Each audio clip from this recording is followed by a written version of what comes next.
J'ai beaucoup de monde autour de la table présentement. On est encore dans notre sujet de l'heure, ou en partie du moins, la pêche blanche. En fait, on va parler des activités d'hiver, autant sur la glace qu'à l'extérieur. Donc, je suis avec le conseiller d'arrondissement Luc Boivin. On est avec Ghislain Sylvain et Marc-André Grenon aussi pour nous en parler. Bienvenue à l'émission. Bonjour. Ça fait beaucoup d'invités, j'aime ça, ça met de l'action autour de la table. On va commencer avec les activités. Tu sais, Marc-André, c'est plus ton dossier. Qu'est-ce que... Bon, à chaque hiver, il y a les mêmes activités qui reviennent Oui. sur la glace, à l'extérieur aussi. Oui. Là, on va commencer avec les patinoires, les anneaux de glace. Oui. C'est toujours prévu, même chose Oui. que l'année dernière? Ou... Les gens peuvent profiter de notre superbe anneau de glace au parc du 150e Oui. à Grande-Bay. Avec les patinoires de quartier, tout est en œuvre depuis 3-4 ans. 4 ans maintenant, on a une surveillance, des surveillants étudiants qui sont embauchés par Ville de Saguenay pour gérer chaque site au niveau du glaçage, de l'entretien. Et on a un horaire là, régulière à tous les semaines. Alors, en soirée, du lundi au vendredi, on a une surveillance de 18h à 22h. OK. Et puis, les fins de semaine, on a une surveillance de 13h à 22h. Et puis, pour l'anneau de glace au 150e, on a une surveillance de 11h à 22h le samedi et le dimanche et de 18h à 22h sur semaine. Et puis, l'anneau de glace 150e, il faut qu'on parle. On a un projet partenariat avec l'École Saint-Joseph qui, eux, utilisent l'anneau de glace en journée pour les cours d'éducation physique. Ouais. Alors, c'est un projet qu'on a réalisé, là, que la Ville a réalisé avec eux, avec la commission scolaire. Alors, pour les patinoires, c'est ça. On demande aux gens, les gens de quartier, mettons des Érables ou Montpellier, qui veulent venir faire du patinage libre à leur patinoire de quartier, on les invite, pour la sécurité, à se rendre à l'anneau de glace du 150e. C'est plus sécuritaire, on a les installations pour ça, il y a un pavillon, il y a de la musique. De la surveillance. Il y a de la surveillance. OK, il y a de la musique, c'est vraiment... Oui, c'est organisé, là. C'est pas un petit anneau de glace. OK. C'est comme si c'était c'est intérieur, organisé. finalement. Oui, ça, un c'est peu. glacé par un entrepreneur. On va en soumission. Et puis, cette année, c'est M. Pierre-Michel Poulain qui a eu le contrat au niveau de l'entretien de la patinoire. Fait que tous les matins, 7 jours sur 7, il part, il va glacer. L'anneau de glace est clean. Pour 9 h le matin, elle est prête. Puis, c'est comme ça que ça fonctionne. Admettons qu'on est une grosse gang, bon, on voudrait une glace pour un événement de hockey, admettons. C'est possible de réserver une patinoire de quartier. Ça arrive à l'occasion, c'est plutôt rare, mais j'ai des téléphones. OK. Puis il n'y a aucun problème. Vous appelez au service des sports ou loisirs au 698-3000, au 4280, puis on va s'occuper de vous en tout temps. Donc, ça, c'est pour les glaces, les anneaux de glace. Au Oui. niveau des activités, on va rester dans la thématique glace. Hein. Oui. Il va y avoir une partie de hockey particulière Oui. qui va avoir lieu. Là, on parle Ben, sur la baie, là. Ouais, non, là, on est à l'Arena Jean-Claude OK, à Tremblay. l'Arena Jean-Claude, Il y c'est a bon. plusieurs activités qui s'en viennent à court terme, dont le 25, 26, 27 janvier, on a une compétition provinciale de patinage artistique avec le club Les Anneaux Bleus qui reçoivent plusieurs régions. Ensuite de ça, tout de suite le dimanche du 28 janvier au 3 février, le tournoi Pee-Wee Bantam de la baie. Ouais. Je crois que cette année, on vire entre 54 et 58 équipes. OK. Et cette année, c'est moi qui est le président d'honneur en passant. Fait que je me plais. Puis avec la deuxième barre, ben, gars, on va Avec, se booker une autre entrevue dessus. Avec les deux arénas. Alors, ça va être une première depuis que notre aréna, le palais municipal est fermé. Il est rendu une salle de Par spectacle. rapport aux autres années, on parle il y a des équipes de plus. Là, Oh, cette année, oui, ça permet cette ça. année, là, oui, le comité a travaillé fort, et puis avec la deuxième glace, et puis on a eu l'expérience du tournoi Midget Espoir au mois de novembre, Oui. qui a eu 30-32 équipes. Avec la passerelle, les deux patinoires, Luc pourra en reparler, mais on a eu du monde, les gens sont contents, c'est exceptionnel, on a un accueil hors pair, puis même que je vous donne une primeur, c'est que le tournoi Midget Espoir, Fédération de hockey Québec a décidé que l'année prochaine, si le Midget Espoir est d'accord, ils reviennent ici, en région. C'est assez rare que Ils font 2 fois la même glace. deux fois la la en même région. D'habitude, installation. c'est à Montréal, Ottawa, Gatineau, Ouais. Laval. Mais là, ils ont vraiment capoté. Ça, je vous Excusez dis, le mot. vous dire l'importance de la passerelle. Dans les cahiers de charges, on voulait avoir un complexe, l'arrondissement, puis on avait convaincu M. le maire de faire cet investissement-là. Puis on voit les fruits que ça rapporte aujourd'hui. Parce Absolument. que les tournois comme ça, quand on parle de 20-25 équipes qui arrivent de l'extérieur, c'est beaucoup de retombées économiques. Les restaurants de la baie, pendant cette période-là, là, c'était plein, les gens dépensent. Puis ça devient un outil de développement économique. Puis on voit déjà aujourd'hui ce que ça apporte. Ça fait même pas encore un an qui s'est ouvert cette glace-là, puis il y a déjà des trucs on comme peut, ça. on peut là. même L'aréna- annoncer, hein, Marc-André, Oui, en primeur, on reçoit l'équipe de la Norvège Oui, la semaine prochaine. la semaine prochaine, La semaine puis l'équipe prochaine, du équipe 14 au Canada, 19. hockey luge, qui viennent faire une séance d'entraînement puis des matchs hors concours. Donc, les gens qui n'ont jamais vu du hockey luge de calibre international, C'est un événement. c'est un événement. Puis ça, c'est suite à la visite des gens de Hockey Québec. Ils ont vu nos installations, puis ils ont dit, vous méritez qu'on vous supporte. Puis ils nous ont organisé cette... Fait que les gens débarquent d'avion de la Finlande dimanche, cette semaine. Puis ils embarquent sur la glace lundi 10h. Ils ont des pratiques toute la semaine. Ils ont des matchs de cédulés jeudi, vendredi, samedi. Et ils repartent dimanche. Donc, là, si on a du hockey international, ça va être une autre raison d'avoir des douanes. On ne rentrera pas dans ce débat. Mais non, mais ça, on parle de primeur à TVDL. Mais là, c'est une primeur. Oui, parce mais que ça, il faut pouvoir reparler. On va en reparler. Ça commence lundi prochain, le 14. Puis ça, c'est... On l'a su dernièrement. Ouais, c'est la ça, semaine c'est dernière. nouveau. Puis c'est pas un tournoi comme tel, c'est vraiment une semaine, un camp d'entraînement. OK. Il va y avoir des matchs hors concours, puis apparemment que c'est très impressionnant. Bien, sûrement. Puis on n'a jamais vu ça du hockey. Ben, personnellement, j'ai jamais vu du hockey luge de haut calibre en direct là, de mes yeux. Ouais, Fait que c'est intéressant. Oui, mais ça va être un incontournable. Ouais. Puis d'ailleurs, c'est ça, il l'a aussi en démonstration pour Les les Jeux du Québec. Absolument. Sauf que le Jeu du Québec, ben, c'est catégorie amateur. Oui. Là, on parle d'équipe nationale. J'ai écouté un match dernièrement à la télévision, là, puis je peux te dire que Non, c'est ça joue du impressionnant. hockey. Là. Les gars, là, les filles aussi, là, c'est assez exceptionnel. Là. Ben, ça va être. Je suis convaincu que ça va pogner au bout comme sport, puis ça va émerger. Donc, pour les gens intéressés, ben, on va s'assurer de faire suivre l'information. Marc-André va sur le site web de Ville-Saguenay, on va s'assurer de On va y donner communiquer l'information. également. Puis écoute, il faut faire une entrevue pour en reparler. Là, on va revenir à notre sujet principal. Au niveau des activités, qu'est-ce qui nous reste? Je peux te dire aussi, on reçoit les anciens Canadiens cette année, le 16 février. Le hockey mineur a mis les billets en vente. Les profits vont au hockey mineur de la baie. Alors, on s'attend. Il était venu en 2009, si je ne me trompe pas.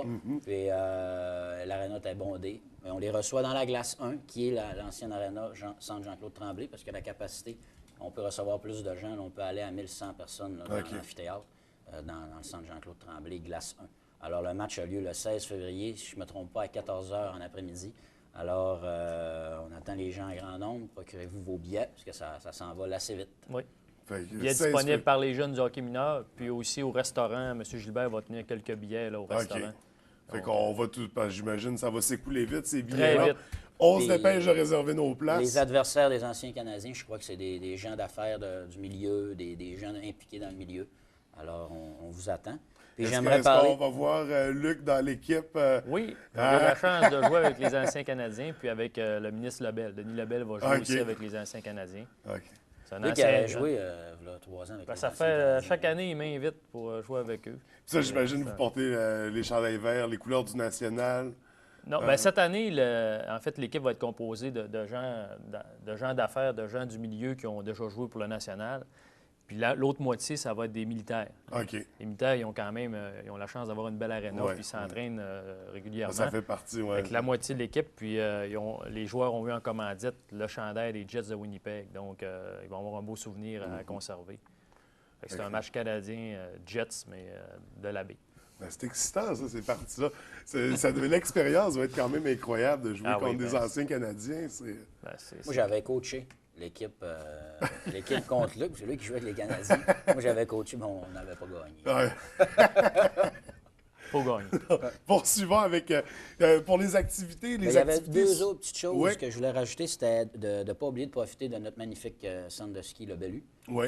Les pistes sont ouvertes. Et puis, notre centre de ski de fond, le Bexy, où les pistes sont exceptionnelles aussi. Oui. Bon, on a 2 La belles marche installations pédestre, la raquette, le ski. de sport plein air, là. Puis en plus les glaces pour la pêche blanche. Puis d'ailleurs, les activités qu'il y a sur la baie, on a encore la sculpture. Il va encore avoir les une gens, patinoire. les gens peuvent se procurer leur bloc de neige en téléphonant au service des sports. On s'occupe dans la semaine. Si la personne appelle le lundi ou le mardi, c'est sûr et certain que le vendredi, pour la fin de semaine, en famille, il va avoir son bloc de neige. C'est gratuit. C'est la ville qui offre le service. On arrive en avant de la cabane, il nous donne le nom de la rue, le numéro civique. On arrive, on y fait son bloc, puis il peut profiter avec ses enfants, la famille, faire son bloc. Il n'y a aucun problème. Et ça, dans les 3 sites de pêche. Et puis, les gens, depuis 5 ans, ça fait le 5e hiver, on offre la possibilité, on entretient patinoire et anneau de glace, un anneau de glace de 300 pieds. Et la qualité de glace, il n'y en a pas beaucoup comme ça au Québec, je peux vous le dire. On a des cabanes chauffées pour recevoir les gens. Il n'y a aucun problème. La patinoire est super belle. On a des mini-buts de hockey sur étang. Ça fait 3 ans qu'on organise un tournoi de hockey sur étang aussi. Cette année, on prend relâche pour le tournoi de hockey parce qu'on a une grosse saison avec la nouvelle réglementation, tout l'ajustement que ça doit apporter. Fait que le tournoi, et puis au niveau bénévole, on commençait, mais l'année prochaine, on va revenir avec le tournoi en force, ça c'est certain. Mais cette année, là, il y a des petites... Vu que là, l'hiver est... C'est une année de transition, Oui, aussi, c'est disons, l'an 1, c'est- puis on met de l'énergie aussi là-dessus également. Ben, on comprend ça, donc, mais il va quand même avoir les Oui, patinoires. les patinoires, les anneaux de glace, on offre le service et on entretient. Ce qui est différent avec le quartier, c'est qu'avec les patinoires de quartier, c'est qu'on entretient les patinoires le jeudi, vendredi pour la fin de semaine. Le samedi, dimanche, les patinoires, les anneaux de glace sont hors pair. À moins qu'il y ait une activité spéciale, une école va aller profiter des activités sur la baie, ils vont lâcher un coup de fil au service des sports. Et puis là, on va faire entretenir la patinoire et l'anneau de glace pour l'école.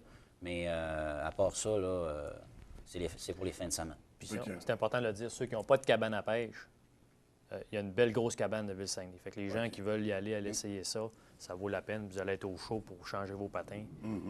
Puis prendre un petit chocolat chaud. Fait que besoin. c'est ouvert à tous, sans distinction. Ben, tous ceux qui peuvent se rendre jusque-là, finalement. Puis là, on est sur les glaces. On va revenir. On a le projet de récupération qui revient cette année. Oui. Ici, on récupère. Est-ce que ça a bien fonctionné l'année dernière? Oui, l'an passé, je veux dire que c'était vraiment la première année où on avait autant d'infrastructures pour recueillir toutes les matières résiduelles générées par les pêcheurs. Donc, cette année, je veux dire, nous accentuons un petit peu la phase 2, où on va avoir vraiment, cette année, un plan de communication vraiment important. On a mis l'accent sur ça grâce au service des communications de Ville-Saguenay. On a aussi d'autres outils, je veux dire, exemple, comme vous pouvez voir là, on va remettre on va entrer dans chaque propriétaire de cabane va être visité. On va leur remettre un porte-clés, je veux dire, pour leur faire penser de récupérer. Il va y avoir des panneaux promotionnels qui vont être installés, je veux dire, dans les axes vraiment, je veux dire, ce que les axes les plus passants des villages de pêche pour toujours faire penser. On va procéder aussi à un sondage, je veux dire, pour voir, je veux dire, pourquoi certaines personnes récupèrent, certaines personnes ne récupèrent pas, afin d'adapter peut-être dans une phase 3, je veux dire, les outils là, qui pourraient donner le meilleur résultat. Donc, c'est ce qui va se passer cette année. La Brigade verte va être... Il y a 2 équipes de 2 personnes encore cette année qui vont être là toutes les fins de semaine, puis lors d'activités spéciales, soit les festivals, tout au cours de l'année. Puis, comme je vous dis, ces gens-là vont certainement visiter les propriétaires 2-3 fois, je veux dire, en cours d'année. Là. OK. Quand on parle de 2 personnes, c'est par site? 2 personnes par site, je veux dire, les fins de semaine. La première fin de semaine, si les cabanes entre une fin de semaine, on va leur laisser installer. Ouais. Puis, je veux dire, la semaine d'ensuite, on va tout de suite procéder, je veux dire, à la campagne de sensibilisation. Puis le rôle de la brigade, c'est vraiment de sensibiliser, c'est d'informer. Répondre aux questions. Je veux dire, surtout, il y a des choses dans le passé qu'on a remarqué. Les gens mettent ce qui reste de repas, je veux dire, dans les bacs bleus. Ça ne va pas là, je veux dire. Donc, on va essayer de faire différencier, je veux dire, qu'est-ce qui est recyclable, qu'est-ce qui n'est pas recyclable. Même si l'an passé, on avait donné l'information, on va toujours répéter la même chose, autant que les gens, je veux dire, aient une idée claire. Qu'est-ce qui va dans les bacs, puis qu'est-ce qui est recyclable. Donc, puis les bacs vont encore être placés à des endroits stratégiques. Oui, puis je veux dire, aux entrées de chaque village, il va y avoir des gros conteneurs aussi pour les matières recyclables et les matières pétricides. Fait qu'encore une fois, cette année, on invite les gens à respecter l'environnement. Oui. Il y a une petite nouveauté que je voudrais peut-être ajouter cette année au niveau du projet recyclage. C'est qu'on va procéder à 2 fins de semaine de collecte où c'est la Ville qui va prendre en charge avec ZIP Saguenay et nos collaborateurs Hydro-Québec, Recycle Québec, la ZIP, la Ville. On va avoir des gens, on va faire la location d'un cube ou d'un pick-up, d'un camion, excusez l'anglicisme, mais on va passer, c'est nous, comme les gens qui passent à travers les maisons, on va passer 2 fins de semaine à travers tous les cabanes, on va rentrer dans la cabane, bon, vous avez-tu des matières recyclables? C'est le temps, là, on ramasse tout ça, aujourd'hui on récupère, puis pour inciter les gens, n'oubliez pas, quand on n'est pas là, il faut récupérer quand même. Puis l'année passée, on avait donné un sac de recyclage. Alors, on incite les gens à réutiliser leur sac. Et puis cette année, comme Ghislain disait, on fournit le petit bac qui va penser à tout ça. Au niveau des sacs, il nous reste peut-être peut-être 200, 300 sacs. Donc, les gens qui en feront la demande, je veux dire, on pourra leur en fournir un nouveau. Fait que ça, ils s'informent auprès des gens de la brigade. C'est ça, la Brigade verte va fournir toute l'information à chacun des propriétaires. Fait que pour ceux qui veulent les sacs pour la récupération, puis avec la présence de l'implication de la ville qui se fait plus importante, l'année dernière, on est allé filmer, puis on avait vu quand même, il y a certaines cabanes, je ne sais pas à qui elles appartiennent, ça ne me dérange pas, mais qui accumulaient, ça ressemblait pas mal à des dépotoirs autour. Des trucs qui coulaient des cheminées. Est-ce que la présence policière, la présence de la ville va venir, va s'imposer à ce niveau-là? Est-ce qu'il va y avoir des sanctions pour ceux qui ne respectent pas l'environnement et les consignes? C'est un bon point. On a refait la réglementation cet été. La portion qui touchait l'environnement n'a pas changé. Il y avait déjà une réglementation en place. On a aussi envoyé à tous les pêcheurs un avis leur expliquant c'était quoi la réglementation, entre autres. Un bon point, les cheminées, d'avoir des bacs de récupération pour les cendres lorsqu'on a un joint dans la cheminée. Les gens ont été avisés. Donc, les gens qui n'auront pas fait les modifications nécessaires, bien, il va y avoir des billets d'infraction de données. On est passé du mode avis, là, ça va être plus coercitif. OK. Puis ça peut aller jusqu'où, admettons, les sanctions? Est-ce qu'on parle d'amende ou ça peut être carrément perdre le privilège d'avoir un site sur Dépendamment les glaces? du type d'infraction, il y a différents montants de prévus. Il y a des infractions qui sont moins graves, il y en a qui sont plus graves. Puis oui, ça peut aller jusqu'à l'expulsion. Okay. Dans la réglementation, avant, il n'y avait pas de façon décrite de prévoir l'expulsion d'une cabane qui ne respectait pas. Mais là, maintenant, c'est possible. Donc, la réglementation, quelqu'un qui est délinquant, qui ne respecte pas du tout l'environnement ou des règles de base, bien, on peut aller jusqu'à l'expulser. Mais heureusement, ce n'était pas quelque chose de généralisé qu'on avait observé. C'est toujours une minorité. Oui, exactement.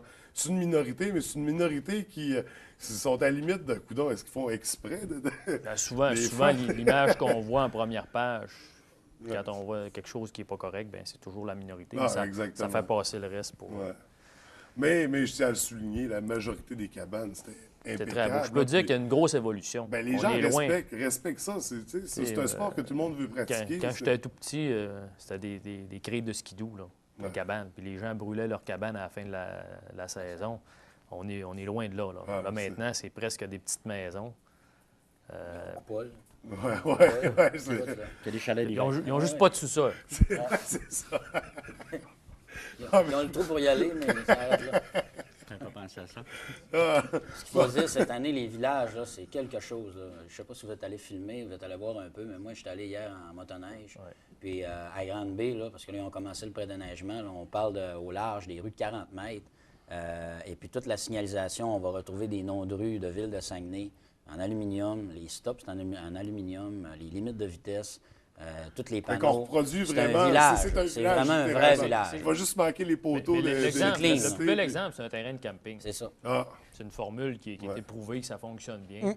Puis on le voit, là, les réservations vont super bien, les gens sont contents. Après tout, c'est du camping d'hiver. Il reste 300 emplacements de terrain, 300-350. On a 1208 terrains de vendus à l'heure actuelle dans les 3 sites sur une possibilité de 1600.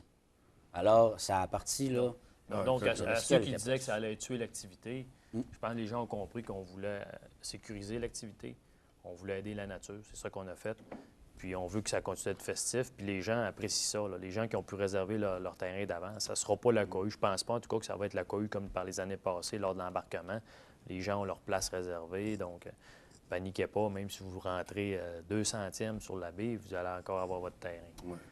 Fait que ça ne tue pas l'activité. Au contraire, ça la préserve, ça garantit. Ça la préserve. Puis il ne faut pas oublier, c'est unique au Canada. Là. Ce qu'on a sur la baie des AA, la grosseur du village. Oui, il y a des sites de pêche blanche à certains endroits dans le Canada, mais la proportion que ça prend ici à la baie, c'est vraiment beaucoup, beaucoup plus imposant que partout ailleurs.